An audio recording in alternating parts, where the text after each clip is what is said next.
네, 반갑습니다. 지금부터 저희 메스 3.0 수학원 설명회를 시작하도록 하겠습니다. 저는 오늘 설명회를 발표를 맡은 여기 원장 성동윤이라고 합니다. 반갑습니다. 일단 그 표지에 저희 학원 실적을 좀 적어놨었는데 뭐 제가 항상 설명회 때마다 말씀드리지만 뭐 크기에 비해서는 실적이 잘 나오고 있는 학원이어서 3학년들도 많이 다녀요. 3학년들 워낙 많이 다녀서 그러니까 3학년 때 오기도 하고 1, 2학년 때 중학교 때부터 쭉 다닌 애들 비율이 좀 높은 편이고요, 사실. 그다음 3학년 때도 많이 오다 보니까 실적은 아직 잘 나오고 있습니다. 그래서 수시나 정시나 다 괜찮은데 이제 정시 비중이 점점 높아져 가는 것 같아요. 어쩔 수 없죠. 뭐 대략 입시에 대해서 얼마나 아시는지는 잘 모르겠는데 그 정시 비중이 좀 많아지고 있다 보니까 조금씩 늘어나고 있는데, 그래서 오늘 설명회 때 그 내용도 조금 할까 하다가 그럼 너무 길어질 것 같아서 일단 그거는 빼고, 그 주제가 저희 이제 3학년 내신이니까, 아니 3학년이란다, 고등학교 올라갔을 때 수학 내신이라서 그거에 대해서만 한번 말씀을 드리고, 그 다음에 어떻게 좀 대처를 하면 좋을지까지 한번 말씀드리도록 하겠습니다. 보시면 제가 몇 학교만 좀 뽑아서 나왔는데 뭐 숫자가 너무 많아서 보기 복잡하시잖아요. 어렵죠. 딴 게 아니라 평균은 대략 예상이 되실 거예요. 수학 점수 평균이에요. 그러니까 2020년 1학기 수학 평균이 뭐 낙생고는 60점, 늘 푸는 거 57점, 이렇게 50.7 이렇게 나오는데 실제로는 저거보다 더 낮아요. 수행 점수가 들어가서 평균이 저렇게 나온 거고, 보통 저기서 한 5에서 10점 가까이를 더 빼셔야 돼요. 그래서 평균이 낮은 학교는 40점대도 많이 나오고 그랬어요. 뭐 작년에도 마찬가지고요. 여기 평균 보면은 이렇게 돼 있지만은 실제로는 수행 점수 빼고 나면 40점대도 꽤 나와서 중학교 때 비하면 많이 낮죠. 점수가 많이 낮고, 그 다음에 AB 돼 있잖아요. AB는 중등 때 AB랑은 좀 달라요. 그러니까 중등 때는 90점을 넘으면 A를 주고 80점 넘으면 B를 주는데, 고등도 원래는 똑같아요. 원래는 고등도 마찬가지긴 한데 고등은 AB가 아니잖아요. 원래 1등급, 2등급 이제 퍼센트로 4%, 11% 이렇게 끊어서 퍼센트제인데, AB도 매기긴 해요. 이제 학교에서 매기는데, 여기는 이제 학교마다 다른데 실제로 90점 이상을 A로 주거나 80점 이상을 B로 준 학교도 있고, 학교에서 보정 점수를 줄 수 있어요. 임의로. 그렇게 해서 처리된 학교도 있는데, 제가 이제 AB를 넣은 이유는 그래도 비율은 똑같으니까 전재우생에 비해서, 뭐 예를 들어 학생고에 1.8이라고 했으면 제가 봤을 때 여기는 학생고는 그 보정 점수를 안 준 거예요. 실제로 90점 넘은 애들이 수행까지 합쳤는데도 1.8%밖에 못 받는 거죠. 그래서 80점 넘은 게 4.3이니까 합치면은 뭐 한 6 정도 되잖아요. 그러니까 80점 넘으면은 무조건 2등급 안에는, 그러니까 2등급 중에서도 상위권이죠. 80점만 넘으면 된다, 그 소린 거예요. 그래서 어려운 학교랑 이제 쉬운 학교랑 그런 정도 차이가 나고, 그래서 어머님들한테 이 표를 보여드리는 이유가 뭐냐면 중등 때랑 고등 때 점수 때가 다르다. 그러니까 예를 들어 우리 아이가 중등 때는 막 맨날 90점 넘게 받고 있다가 저 고등학교 가는데 70점 나오면 충격적이잖아요. 70점이나 점수가 왜 이게 감도 안 오잖아요. 이게 잘한 건지 못한 건지도. 물론 이제 지금 예비 고1 아이들보다 위에 형제 자매를 키워보신 분들은 대략 알 수 있지만, 모르시는 분들은 처음에 점수 보면 깜짝 놀랄 수가 있거든요.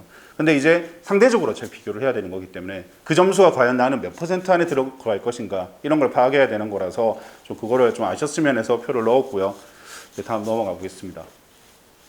그럼 이제 그 출제 경향에 대해서 말씀을 한번 드려볼게요. 이렇게 점수대가 나오는데 이게 전체적으로는 출제 형식이 이제 거의 맞춰졌어요. 거의 분당에 있는 거의 대부분의 학교는 객관식은 보통 저 정도 나와요. 학교마다 조금 한두 문제 차이는 있지만 17문제, 19문제 나오고, 서술형은 예전보다 많이 좀 줄었어요. 예전에는 조금 서술형 문제수가 많이 나오는 학교들도 꽤 있었는데 이제 좀 줄어서 보통 2문제가 많은 편인 것 같아요. 거의 대부분 2문제 정도 나오고 3문제 나오는 학교가 간혹 있고, 많지는 않은데 간혹 단답형으로 나오는 학교가 있어요. 단답형은 이제 답만 맞으면 무조건 맞는 걸로, 틀리면 대신에 0점이고, 서술형은 이제 과정 점수가 있는 거였죠. 그래서 이 정도로 이제 나오고, 그 난이도 분포는 제가 적어놨는데 상대 분포라고 적은 이유는 뭐냐면, 어떤 시험지는 시험지 자체가 엄청 어려울 수가 있고 어떤 시험지 자체가 좀 쉬울 수가 있잖아요. 근데 그 내에서 상대적으로 했을 때 이 정도 나오는데, 보시면 예전에는 시험지가 이 중하 비중이 이거보다 높았어요. 그러니까 그냥 웬만큼 그냥 적당히 공부만 하면 맞출 수 있는 점수가 꽤 많이 나왔단 말이에요. 그래서 기본 점수를 많이 획득했어요. 그래서 아까 점수 평균을 보셨겠지만 70점 정도 나오는 학교가 거의 없거든요. 수행 생각하면 더 떨어지겠죠. 근데 예전에는 평균이 한 70점대 나오는 경우가 꽤 많았어요. 그러니까 그냥 주는 문제가 워낙 많이 나오다 보니까. 근데 그 비중이 좀 많이 줄었어요, 예전보다.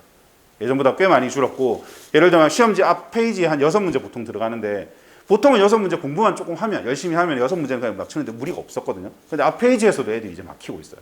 그만큼 그냥 주는 문제가 많이 줄어들었다. 그리고 최상 문제 비중이 예전보다 좀 더 늘었어요. 그러니까 뭐 시험 시간 내에 도저히 다 풀 수 없을 구성을 많이 하고 있다는 거죠. 그래서 비중의 변화가 지금 조금 생겼습니다. 한번 넘어가 볼게요. 그리고 출제 방향이 과거에는 유명 시중 문제집에서 많이 나왔어요. 뭐 예를 들면 뭐 학생고는 블랙라벨에서 어디서 내더라, 뭐 분당고는 어디서 내더라. 그러니까 학교에서 부교재나 프린터를 사용하지 않는데 선생님이 특정 문제집을 좀 선호하는 경향이 있으면 그 문제집에서 비슷하거나 아니면 똑같은 문제들이 많이 나왔단 말이죠. 그래서 분당권에 있는 학원들이 유형 문제집 많이 썼어요. 왜냐하면 학교에서 출제할 가능성이 있으니까. 그래서 유명 문제집에서 출제를 많이 하는 편이었고, 실제로도. 그다음 학교 프린트는 학교마다 다른 게 있는 학교가 있고 없는 학교가 있어요. 그러니까 학교 프린트가 있어도 교과서 문제 짜집기해서 주는 학교는 크게 이제 높은 의미를 가지진 않고, 뭐 문제집 문제라든가 선생님이 내지는 모의고사 문제를 가져와서 프린트를 만들어주는 학교는 의미가 좀 있었습니다. 그다음 그래서 당연히 많이 나오겠죠. 그리고 부교재가 선택되는 학교들이 있어요. 학교마다 이게 달라요. 부교재가 없는 학교가 있고 있는 학교가 있는데, 과거에도 부교재가 선택된 학교들은 당연히 부교재를 열심히 봤어야 돼요. 거기서 변형 문제가 나오니까. 그리고 비슷한 유형이 매년 계속 나왔어요. 그러니까 과거의 문제를 보면은 이제 현재 이런 문제들은 또 나올 거다라는 걸 유추할 수 있을 정도로 반복적 유형이 계속 나왔기 때문에 내신 기출을 보다 보면은 비슷하게 나오는 유형은 계속 반복적으로 연습하면 그 문제가 또 비슷하게 나오니까 충분히 대처가 가능하게 나오는 게 과거의 이제 출제 방향이고요. 최근에는 얘는 똑같아요. 학교 프린트랑 부교재. 근데 이게 코로나 들어와서 코로나 전 지점부터 해서 한 2, 3년 사이에 비중이 많이 높아졌어요. 엄청나게. 예전에 어떤 학교는 뭐 프린트랑 부교재를 줬는데도 비슷하게 내기도 하지만 안 나오는 학교도 막 또 있고 이랬는데, 요즘에는 이제 프린트가 나오거나 내지는 부교재가 있다. 그럼 웬만하면 거기서 일단 출제가 돼요. 어느 정도 출제 비중이 이제 많냐 적냐의 차이지 거의 출제가 된다고 보면 되기 때문에 매우 더 중요해졌다고 보시면 되고요. 그다음 모의고사 문제 비중이 원래 2학년 때부터 급증하는데 1학년 때도 이제 엄청 많아졌어요. 원래 예전에 1학년 문제가 모의고사 문제가 많지는 않았어요. 그러니까 아까 말한 시중 문제들이 훨씬 더 많은 편이었는데 모의고사 문제 비중이 엄청나게 많이 높아졌고요. 1학년 거.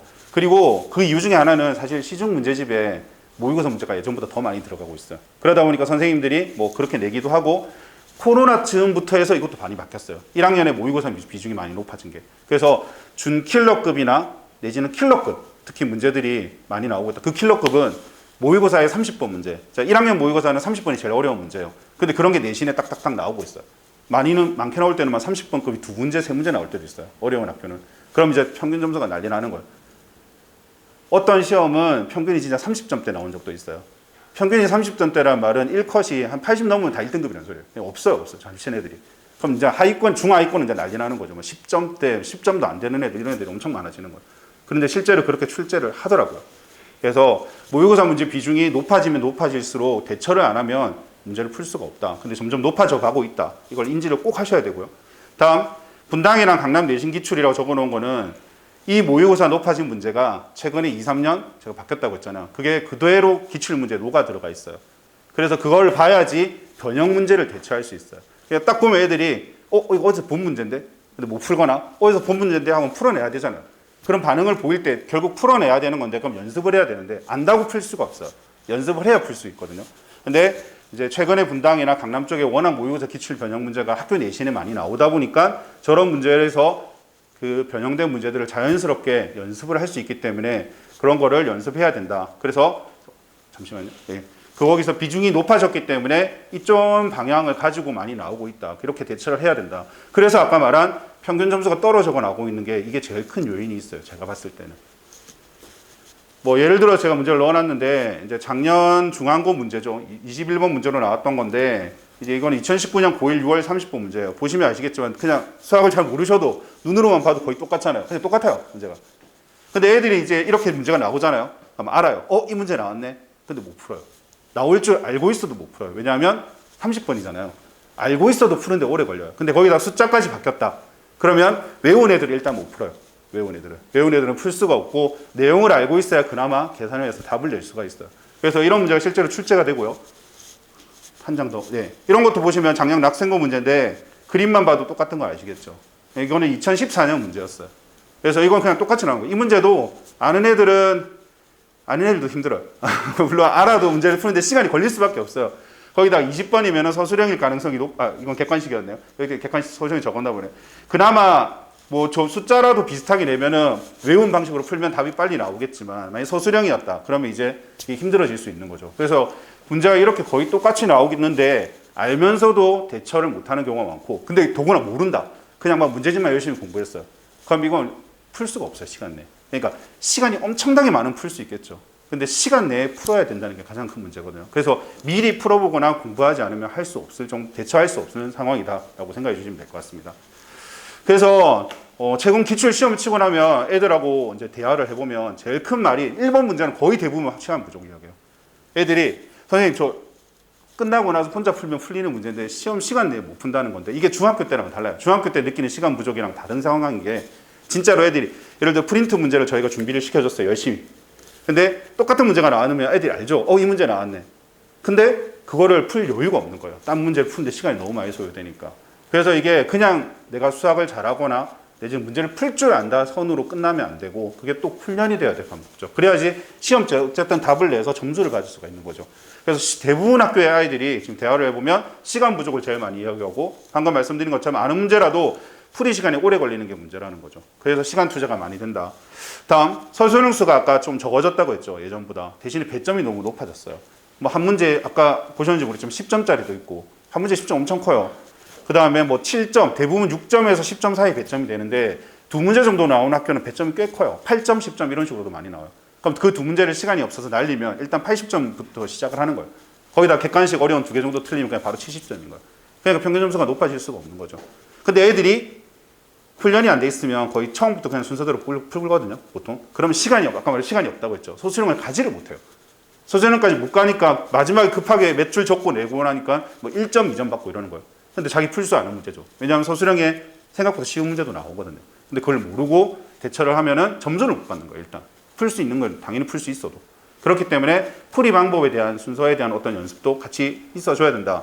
그래서 미리 준비하지 않으면 수학을, 중학교 때는 사실 뭐 조금만 공부하면 어느 정도 점수가 나올 수 있거나 뭐 공부를 안 해도 머리가 좀 좋으면 점수가 잘 나올 수 있는데 고등은 연습이 안 되면 점수가 안 나오는 상황으로 바뀌었어요, 지금. 그렇기 때문에 정말 수학을 잘해서 뭐 너무 머리가 뛰어나서 잘하는 그런 이제 상황은 논외로 빼고 일반적인 아이들의 경우에는 연습을 하지 않으면 그냥 공부만 한다고 해서는 무조건 잘 나올 수 없는 시험으로 바뀌었다라는 걸 인지해 주셨으면 좋겠습니다. 그러면 이제 제가 이제 내신을 준비함에 있어서도 항상 느끼는 건데 학부형님들이 잘 많이 물어봐요. 수학은 그냥 수학만 잘 하면은 학교 시험이 어떻게 나와든 잘 풀 수 있지 않냐. 그래서 학교별 대비를 과연 해야 되냐. 보통 학원들 보면은 학교별 대비를 해주는 학원이 있고 무슨 뭐 예를 들면 낙생고반, 뭐 중앙고반 이렇게 해서 해주는 학원이 있고 그냥 연합반으로 운영하는 학원들도 있단 말이죠.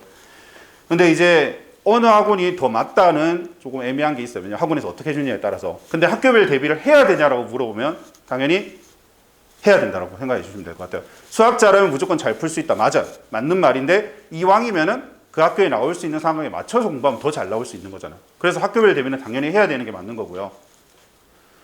그 이유 중에 첫 번째는 이제 보통 애들이 분당권 애들이 교과서를 엄청 무시하거든요. 왜냐하면 쉬워요, 문제가. 너무 쉬워요.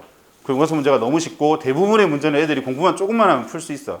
그래서 어렵진 않지만 그 중에 우수 문항이 있어요. 좋은 문항. 문제가 좋은 문제가 있으면 선생님들이 이제 쉽게 내는 선생님은 똑같이 내겠지만 좀 어렵게 내는 선생님은 그걸 바꿔요.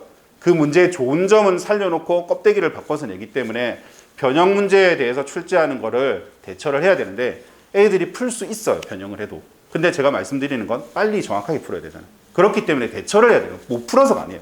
풀 수는 있는데 빨리 정확하게 풀어야 되기 때문에 연습을 해야 되고요. 연습.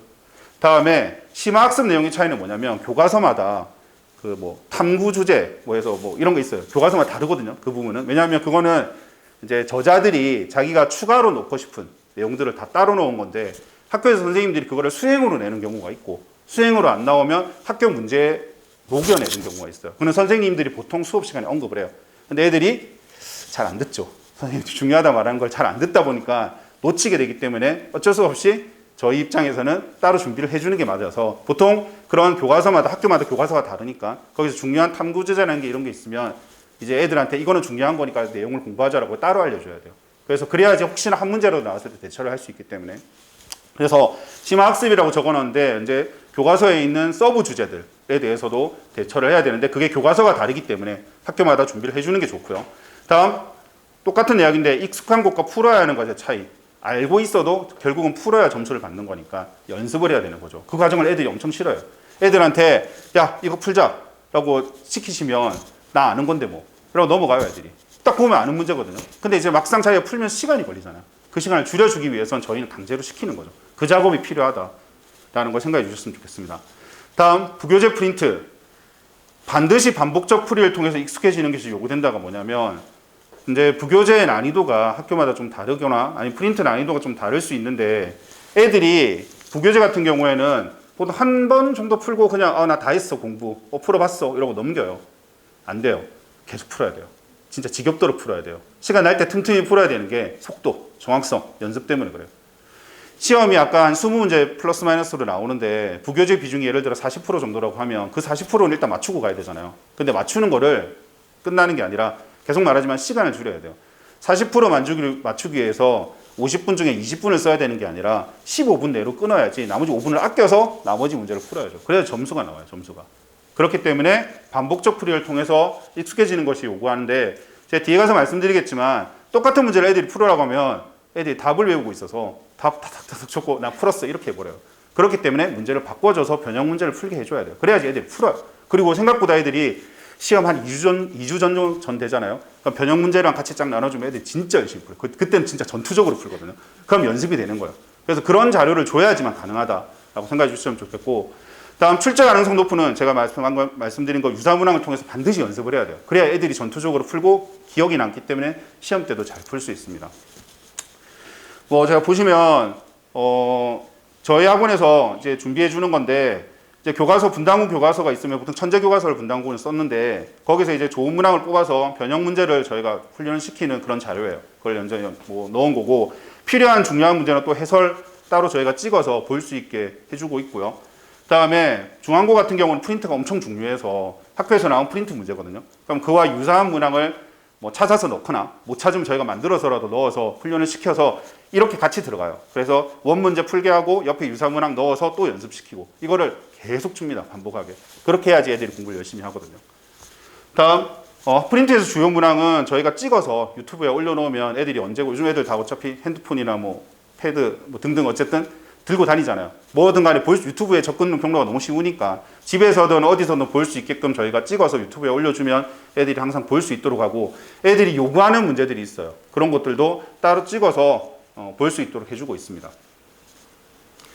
다음 모의고사 이야기를 아까 많이 했으니까 안 할 수가 없죠. 출제 가능성이 높은 학교는 당연히 필수적으로 봐야 되고 최근 5개년 모의고사 사전 문항은 꼭 봐야 된다고 생각하시면 될 것 같아요. 근데 문제수가 엄청 많아요. 엄청 많아서 선별이 좀 돼야 돼요, 사실. 근데 애들 보고 그냥 막 그 많은 걸 풀어라고 하면 당연히 풀지 않겠죠. 그래서 저희가 학원에서 이제 만들어서 줘야죠. 만들어줘서 풀게 해야 된다. 그리고 학교 프린트가 만약에 나왔다. 모의고사 문제가 섞여 나왔다. 그러면 그 프린트가 실려있는 근처의 연도 문제들은 거의 풀어봐야 된다라고 생각하면 되는데 애들은 잘 모를 거잖아요. 그럼 또 저희가 이제 준비를 해줘야 되겠죠. 보통 선생님들이 극소수의 선생님들은 엄청 열정적으로 부지런하게 프린트를 만드세요.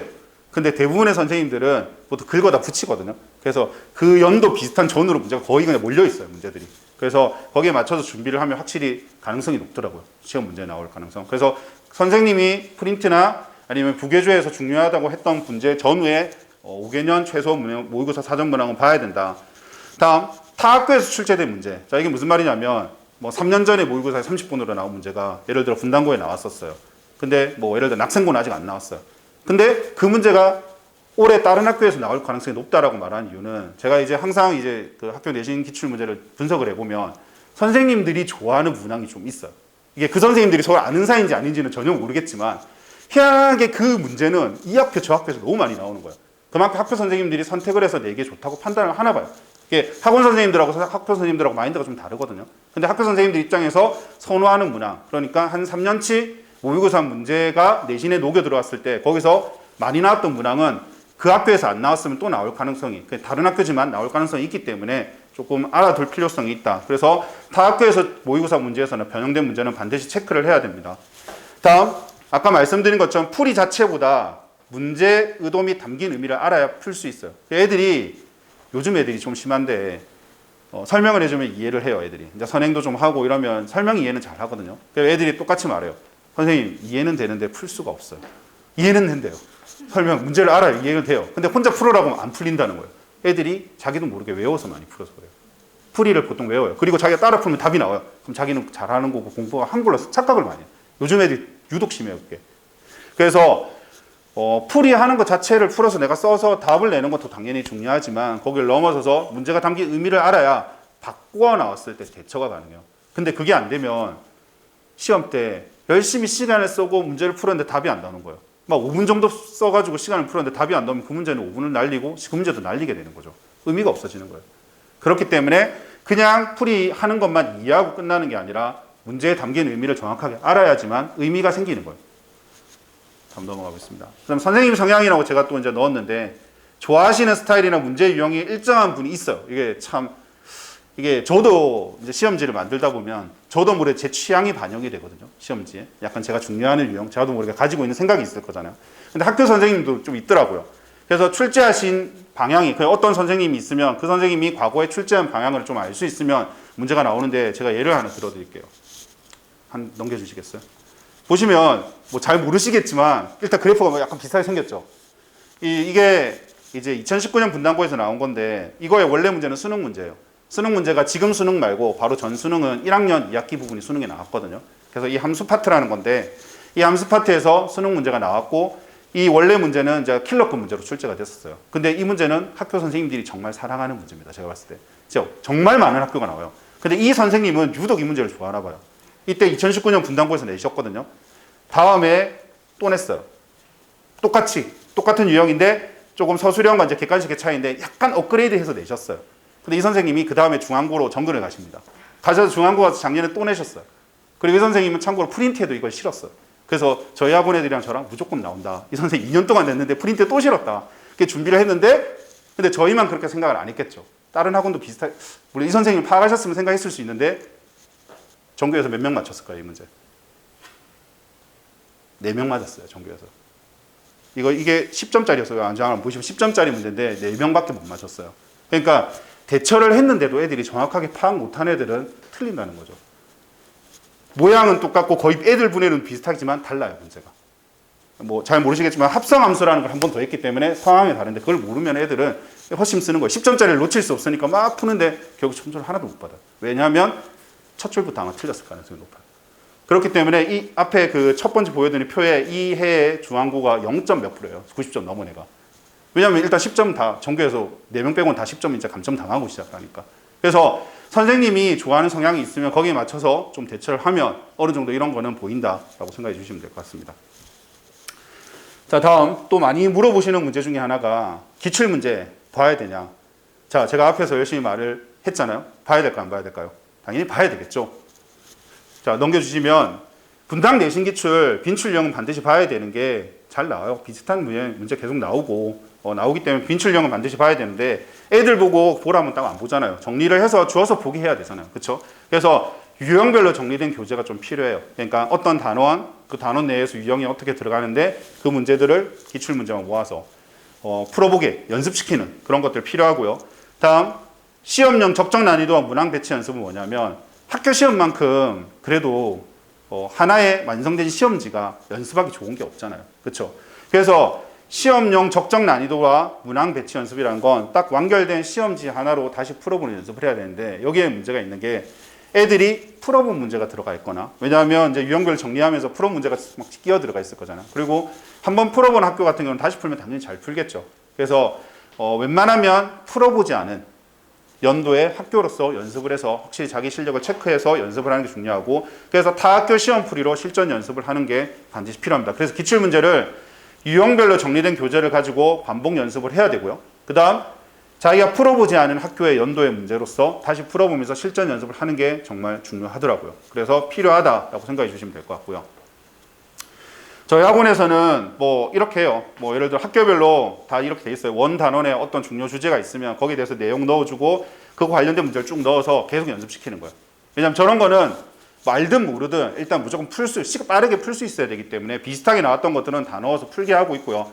이런 거는 이제 보통 저희가 오드리가 2022년이면 2020년까지 문제들은 저희가 유형별로 정리해서 이렇게 주고요. 작년 문제, 2021년 문제 같은 경우에는 시험지 형식으로 풀게 만들고 있어요. 그래서 시간 재서 50분 재서 서술형까지 딱 쳐서 자기 점수가 어떻게 나오는지를 보고서 판단할 수 있게끔 연습도 하고 그 다음에 자기가 모르는 부분도 알게 되고 이렇게 하도록 해주고 있습니다. 그리고 기출문제는 저희가 아까 그 학교 프린트 풀어주는 것처럼 똑같이 유튜브에 이제 필요한 학교들은 찍어서 올려줘서 애들이 반복해서 볼 수 있게 여전히 하고 있고요. 넘어가 보겠습니다. 다음 내신 말고 모의고사 기출. 당연히 빈출 학교 반드시 대비해야 되고 아까 말씀드린 것처럼 5개년 사정문항 당연히 봐야 되고 준킬러 킬러 문제는 미리 안 하면 풀 수 없다. 똑같은 반복적인 내용이라서 중요하기 때문에 한 번 더 넣었습니다. 자, 그 다음 주제 시간 부족 극복. 자, 계속 말하지만 시간이 문제죠. 시간이 진짜 문제예요. 많이 문제인데 시간 부족을 극복할 수 있냐? 당연히 할 수 있죠. 할 수 있습니다. 네, 한 장 더 넘겨주십시오. 일단 이유를 알아야죠. 이유를 알아야지 해결을 하잖아요. 그죠? 시간 부족의 가장 큰 이유는 풀이의 체화 부족이 일단 커요. 무슨 말이냐면 아는 문제인데 못 푼다. 그 풀이가 체화가 안 돼 있는 거예요. 이런 류의 문제가 나왔을 때 내가 이렇게 풀 거야 라는 게 훈련이 돼 있어야 돼요. 그래야지 거리낌 없이 그렇게 풀어요. 그래야 계산 실수 없이 딱 나오면 답이 나오고 다음 거 넘어가고 또 답이 나오고 넘어가고 이런 부분이 있어야 되는데 그런 체화가 부족해요. 특히 눈으로 공부하는 애들도 좀 있어요. 딱 문제 보고 이거 나 아는 건데 뭐 이거겠지 하고 넘어가. 이렇게 하면 시험 때 문제가 생겨요. 평상시에는 뭐 안다고 하더라도. 그래서 풀이의 체화 부족이 진짜 제일 큰 문제고요. 그 다음 자신감 부족으로 계산에 의한 익숙한 풀이 적용. 이게 뭐냐. A라는 문제가 나왔어요. 선생님이 분명히 학원 선생님이 B로 풀라고 말했는데 뭔가 B로 풀면 된다라는 걸 어렴풋이 기억이 나요. 근데 자신감이 없는 거예요. 나는 B로 풀면 못 풀 것 같다는 생각이 드는 거죠. 그럼 애들은 어떻게 하느냐. 익숙한 풀이로 해요. 그게 뭐냐면 자기가 제일 처음 배웠던 그 단계로 돌아가는 거예요. 계산해서 풀고 있어요. 그럼 계산해서 풀어서 답이라도 나오면 그나마 맞출 수 있지만 이제 계산해서 풀면 길이가 길어지겠죠. 복잡해져요. 시험 때 긴장감과 함께 계산이 복잡해지면 실수가 나올 수밖에 없죠. 무조건. 그리고 오래 걸리고. 그래서 틀리게 돼요. 그래서 계산의 익숙한 풀이가 빠르게 잘 되는 애들은 상관이 없어요. 왜 뭐 나중에 고등학교 가면 아시겠지만 어떤 애들은 뭐 공부도 많이 안 하는데 어떻게 뭐 잘 풀어요. 그런 애들은 그냥 계산이 빠르고 잘 하는 거예요. 그냥 복잡하게 풀어도 잘 하는 애들인 거예요. 근데 그거는 이제 예외적인 케이스고 대부분의 아이들은 복잡하게 풀거나 힘들게 풀면 보통은 틀리게 돼 있어요. 실수도 많이 나오고. 그렇기 때문에 자신감 부족이라는 게 뭐냐면 결국 일로 가는 거예요. 풀이의 체화가 부족돼 있으면 그 방법을 선택을 못 해요, 애들이. 그래서 익숙한 방법을 선택하기 때문에 오래 걸리는 거예요. 그래서 그거를 타파시켜 줘야 됩니다. 다음, 알고 있다고 착각. 그냥 문제를 보면 애들이 저 이거 아는 건데요. 계산을 안 해봐요. 아는 건데요. 아는 거래요. 하지만 정작 풀어보면 틀려요. 왜냐하면 비슷하게 생겼어도 문제의 요소가 실수나 시간이 걸리게 하는 요소가 들어가 있어요. 왜 문자 하나가 바뀌거나 변수 하나가 더 생기면 달라지는 건데 그걸 애들이 해보지 않으면 깨닫지 못합니다. 그렇기 때문에 알고 있다고 착각을 엄청 많이 해요. 그러다 보니까 알고 있으니까 괜찮아 하고 넘어가지만 연습이 안 되니까 결국은 시간이 부족해지는 거죠. 그렇기 때문에 이런 걸 조심해야 되고요.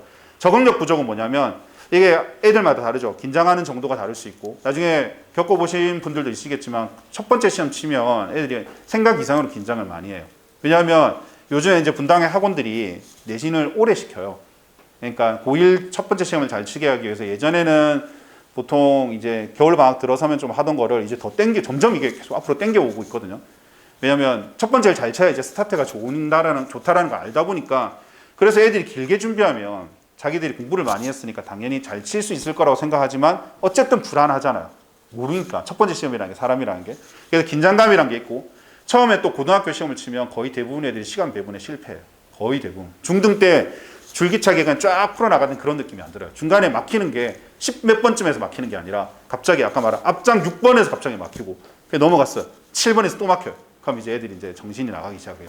그럼 쭉 날아가기 시작하는 거예요. 아는 것도 다 틀리고. 그래서 그런 시간 배분 그리고 앞뒤, 서술형을 먼저 풀 건가 아닌가 이런 거에 대한 연습을 안 하면 그냥 야 너 그냥 시험 때 가서 가면 6번까지 풀고 서술형 풀었다 다시 풀고 이렇게 말로만 하잖아요. 애들이 못해요. 그게 시험 때. 그리고 흐름이 있어요.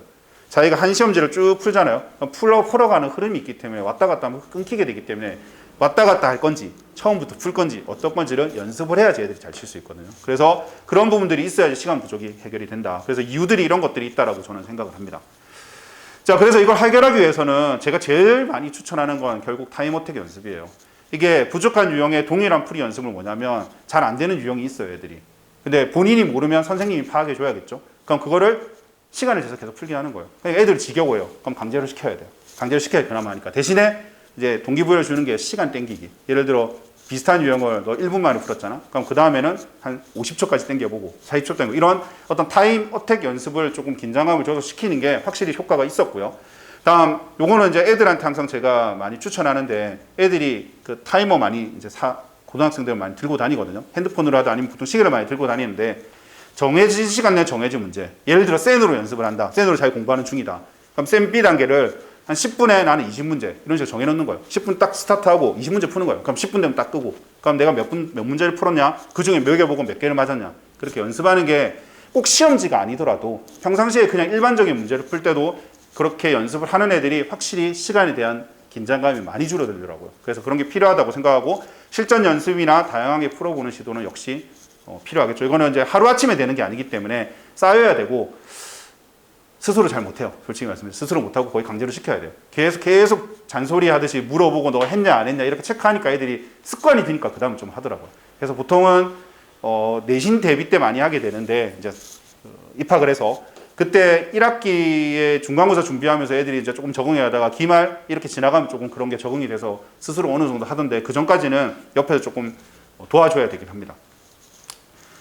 그러면 저희는 이제 학원에서 시간 부족하기 위해서 극복하기 위해서 이제 저희가 강의도 하고 개별 진도도 하는데 강의 때는 아까 말씀드린 어떻게 풀어야 될지에 대한 방식을 많이 알려주죠.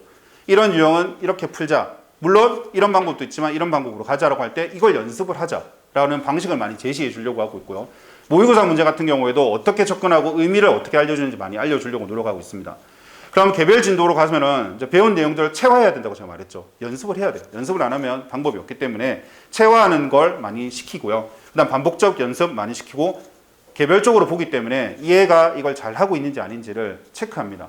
보통 고등학생들은 이제 노트에 풀거나 거의 웬만하면 저희가 노트에 풀게 시키는데 노트에 풀거나 아니면 간혹 이제 책에 바로 풀기를 원하는 애들이 있어요. 중학생은 저희가 웬만하면 무조건 노트에 시키는데 고등학생은 약간의 이제 뭐 굳이 노트를 들고 다니까 애들이 특히 남자애들은 잃어버려요. 그래서 그게 저희가 더 힘들더라고요. 그런 애들은 그냥 책에 푸는 게 저희가 검사가 편해서 관리가 훨씬 편해서 그런 애들은 이제 책에 풀게 하지만 문제는 이제 그렇게 풀어놓은 과정을 보고 노트에 풀든 책에 풀든 과정이 있을 거잖아요. 그런 과정을 저희가 체크를 해서 잘 안 된 내용은 또 연습시켜야죠. 그렇게 해야지 시간 부족이 확실히 극복이 되기 때문에 정확하게 알고 있는지 체크를 개별 진도 시간에 많이 합니다. 그리고 확인하기 위한 각종 테스트, 뭐 레벨에 따른 단원 테스트, 저희 주간 테스트라고 내신 때 치는 테스트가 있고 기출 테스트도 있고 판서 강의에는 복습 테스트 따라 나가요. 그래서 계속 거듭 확인하는 작업을 많이 해서 푼 거 보고 틀린 거 보고 어떤 걸 잘 모르구나 아는구나 라는 것들 나가고요. 이런 것들 전부 다 개인별 오답으로 만들어서 나가요. 그래서 틀린 문제는 또 풀고 이렇게 반복해서 시키고 있습니다. 단원 테스트는 레벨 3단계로 되어 있고요. 보통 이제 처음 선행하면 3단계에서 치고 내신 대비 때는 2단계, 1단계 이렇게 올라가는 걸로 테스트 치고 있고요. 다음 넘어가시면 저희 주간 테스트인데 실제 시험이랑 똑같이 해요. 그래서 객관식 있고 서술형 있고 그래서 객관식 점수 매겨서 저희가 보내드리고 이렇게 서술형도 첨삭을 다 해줘요. 학생들마다. 그래서 어디서 문제가 있는지 부분 점수도 저희가 다 주거든요. 그래서 부분 점수 주고 잘못된 부분들 지적해서 학생들한테 직접 볼 수 있게 그리고 그 다음번에 이렇게 실수를 반복할 수 있지 않도록 저희가 지도를 하고 있습니다. 그 다음 이제 실수 너무 많이 나오죠. 중학교 때도 실수 많이 나오는데 고등학교 때 뭐 애들이 제일 하기 좋은 변명이 나 실수했어 라고 죠. 그렇죠? 점수 좀 안 나오면 저 아는 건데 실수해서 틀렸어 이러면 모르는 거예요. 틀리는 거. 웬만하면 모르는 거예요. 그래서 극복 가능하냐? 일단 가능하죠. 근데 너무 힘들어요. 제가 가르치면서 제일 힘든 것 중에 하나가 이거예요.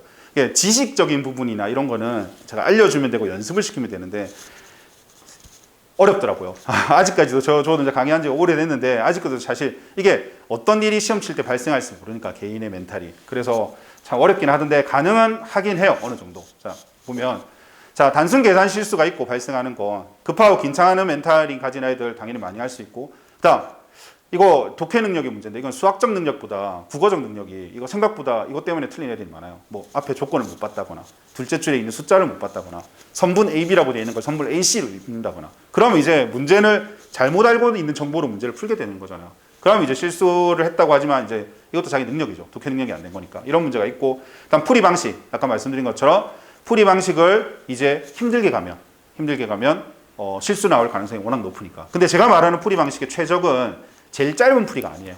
그 문제에서 요구하는 제일 적합한 풀이. 우리가 내신에 풀 때 어떤 유형, 그 비슷한 유형이 어떻게 나와도 풀 수 있는 풀이를 말하는 거지. 뭐 두 줄짜리 풀이, 한 줄짜리 풀이 이런 걸 말하는 거 아닙니다. 그거는 특별한 상황에만 적용되는 거라서 그런 게 아니라 제일 최적의 풀이, 문제가 담고 있는 출제자의 의미를 가지고 있는 풀이를 연습을 해야지 실수가 확실히 줄어들어요. 왜냐면 애들 자신감이 다르거든요. 문제 풀 때. 그래서 이런 것들이 이제 실수 발생의 이유가 될 것 같고요. 그럼 줄이기 위해서는 당연히 첫 번째는 풀이 방법의 선택에 대한 고찰이 필요해요. 왜냐하면 자기가 어떻게 풀었는지에 따라서 실수의 가능성이 높은 것과 낮은 문제 풀이가 있어요. 그러면 제일 최적의 방법을 풀어야지 그걸로 익숙해져야지 실수 가능성이 엄청 줄어들기 때문에 어떻게 풀었는지에 대해서 고찰을 반드시 해봐야 돼요. 자기가 실수를 많이 하는 학생은. 그 다음에 익숙해지는 거 당연히 필요하고 다양한 방식으로 풀이한다. 이거는 뭐냐면 제가 예를 들어 어떤 문제를 뭐 A 방법, B 방법 알려줘요. 이것 A도 좋고 B도 좋아 라고 알려주면 애들은 그건 뭐예요? 뭐 어떤 거 할까요? 라고 물어봐요. 저한테 A, B 중에. 물론 둘 다 좋은 방법인데 그러면 제가 말해줘. 우리 공부해야 되니까 둘 다 풀어봐. 그럼 너는 어느 게 맞니? 그럼 너가 맞는 방식으로 저는 선택하라고요. 자기가 있어요. 선호하는 그 스타일이란 게. 그 스타일에 맞아야 실수가 확 줄어들어요. 해보면. 자기한테 안 익숙한 방식으로 풀면 무조건 가능성이 높아요. 무조건. 그렇기 때문에 여러 가지 방식으로 풀어보면서 자기한테 제일 맞는 최적의 방법을 체화시켜야 된다. 그리고 반성의식을 좀 가졌으면 좋겠어요. 애들이 반성을 안 해요. 실수해서 틀렸는데 저 실수하고 넘어가서 그냥 넘겨요. 그냥. 오답도 잘 안 해요. 이거 계산 실수했네. 그럼 넘겨버리죠. 안 돼요. 반성해야 돼요. 반성의 시간을 가져야지 그 다음에 절대를 안 하는데 이것도 스스로는 안 하기 때문에 보통 강제로 시키는 게 좋더라고요. 그래야지 애들이 다음번에 안 하도록 하는데 그러니까 그냥 마인드적인 문제예요. 마인드적인 이런 거는. 다음에 안 하도록 나 이렇게 해야지. 한 번이라도 더 생각하는 게 더 줄이는데 뭐 정신적으로 좀 도움이 되더라고요. 풀이 과정 고찰은 제가 뭐 저희 반 애들 카톡 날라오는 거라는데 애들이 이렇게 물어봐요. 카톡으로 뭐 잘 안 보시기 때문에 찍어서 자기 풀이 과정을 적었어요. 그래서 최대값이면 당연히 하나 나와야 되는데 왜 두 개 나오냐고 물으면 어딘가 잘못된 거겠죠. 계산이 잘못됐겠죠. 그래서 어디서 잘못된지 제가 지적을 해주고 있는 거예요.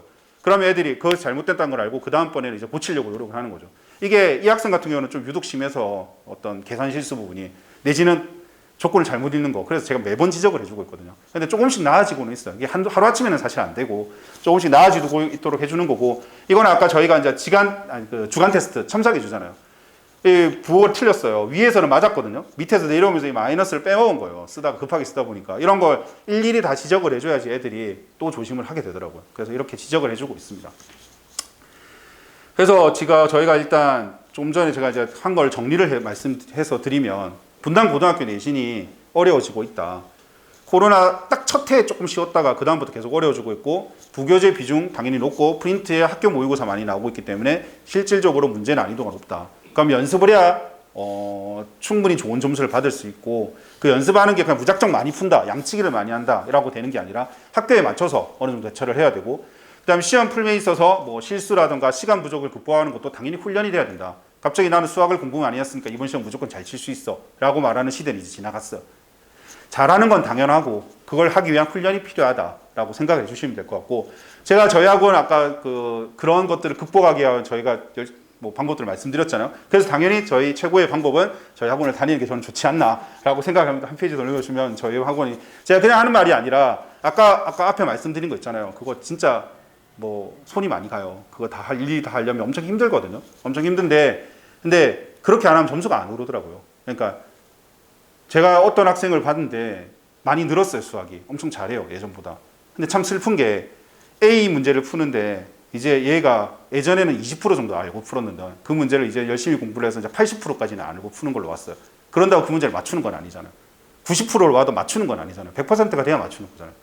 그 올라가는 과정을 올리는 것도 힘든데 마지막에 시험 때 가서 이제 100%로 답을 맞추는 것까지 해주려고 하니까 시켜야 되고 연습해야 되고 이런 과정이 없이는 이게 안 되더라고요. 어제도 정남의 권학생인데 시험을 쳤는데 이제 시험지를 저한테 찍어서 보냈어요.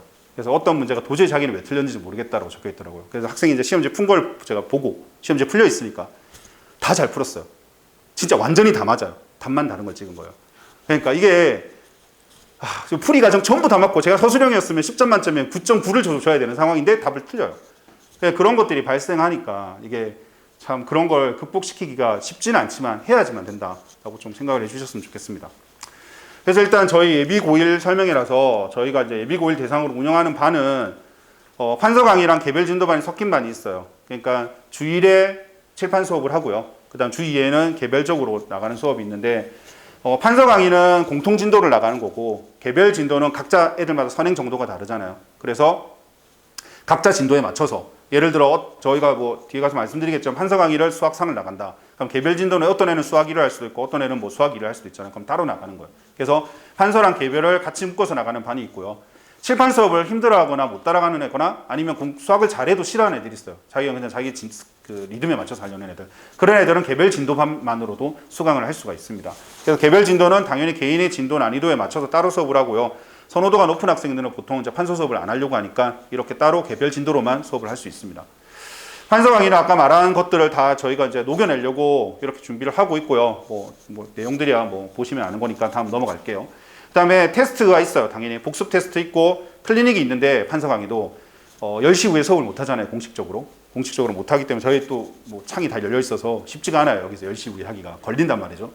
그래서 될 수 있는 날은 제가 남겨서 시키지만 안 되는 날은 줌을 통해서 온라인으로라도 그날 배웠던 내용 애들이 이해 못하는 부분들이 분명히 있어요. 문제도 그렇고 내용도 그런 거 제가 줌으로 그날 배웠던 내용 중에 저희가 PDF 파일이 있으니까 그걸 애들한테 다 뿌려주면 애들이 그걸로 사진 찍어서 질문을 많이 하거든요. 그래서 그날 풀어서 몰랐던 문제 내지는 개념을 이해 못해요라고 하면 다시 다 설명해주고 있어요. 그래서 줌을 통해서 개인별 질문 받아주고요. 당연히 오답 따로 나가고 있습니다.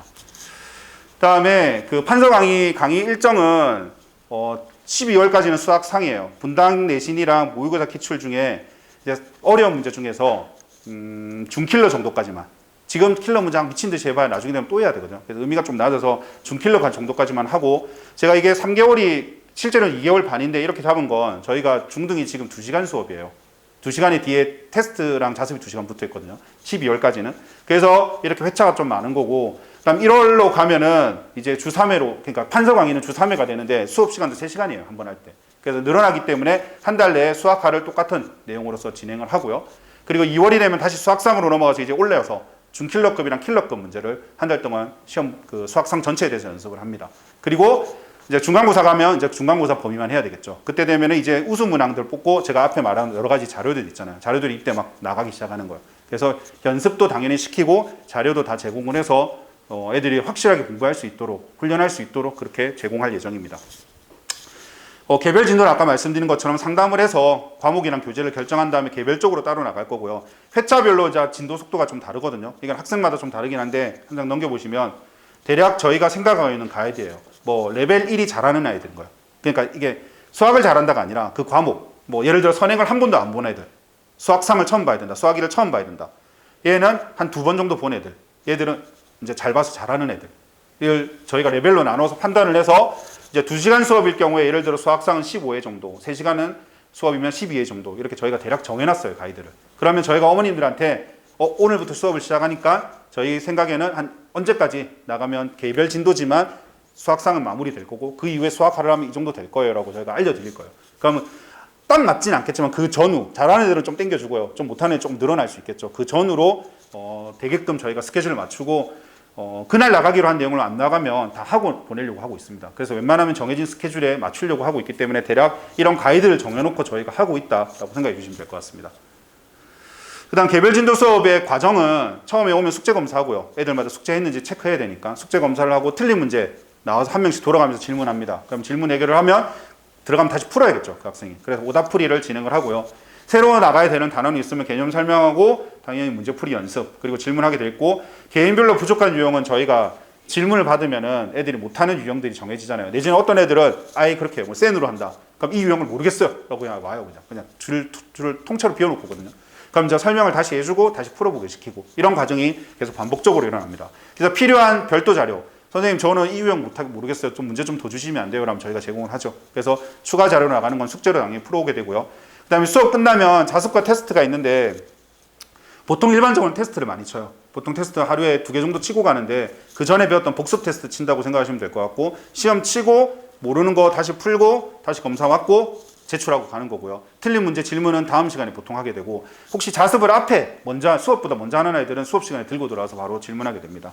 그리고 개인별 과제 풀이는 뭐냐면 테스트를 빨리 푸는 애들이 있어요. 잘 하는 애들 빨리 풀지만 못하는 애들도 빨리 풀 수 있죠. 풀 수가 없으니까.